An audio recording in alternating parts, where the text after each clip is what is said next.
Қайырлы күн, күндеріңіз сәтті өтсін. Бүгін сіздермен ең дәмді әрі ең оңай жасалатын шоколадты пирогтың рецептісімен бөлісетін боламын. Миксерсіз дайындалады.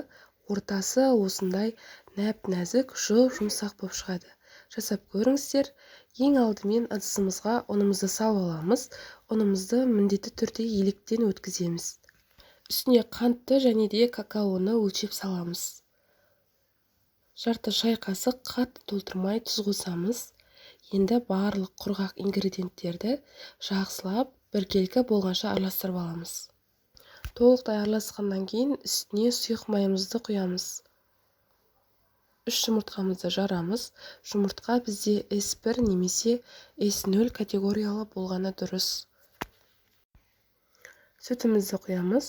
Сүтіміздің температурасы бізде маңызды емес. Сіздер салқын сүтті қолданғанның өзінде пирогтарыңыз жақсы болып шығады. 2 шай қасық қопсытқыш салып, 1 шай қасық 6% уксус құямыз.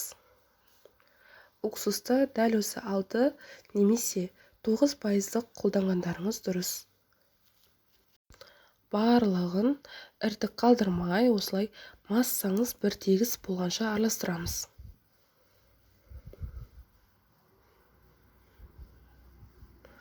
Осындай бір тегіс масса шығуы тиіс.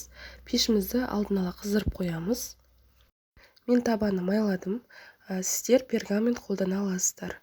Барлығын табамызға орналастырып, астыңғы бөлігіндегі ауасы шығу үшін кішкене сілкілеп жібереміз. 180 градуста 35 минутта пісіп шығады. Бетіне құю үшін ганаш дайындаймыз. 80 грамм шоколадымызға 60 грамм сливка немесе болмаған жағдайда сүт құйсаңыздар болады. Су моншасында немесе микроволновкада біз ертіп аламыз. Пирогымыздың піскенін білу үшін осындай таяқшаны кіргіземіз. Егерде құрғақ шыққан болса, пирогыңыз піскен деген сөз. Сәл суығаннан кейін бетіне ганашын қойып, осылай пирогты кеспедім, бетінен із қалдыра отырып, бөліктерге бөліп шықтым. Қалауыңызға қарай әсемдесеңіздер болады. Мен ақ шоколадтың осындай тамшыларымен әсемдедім. Өте дәмді болып шығады. Жасап көріңіздер. Ас болсын.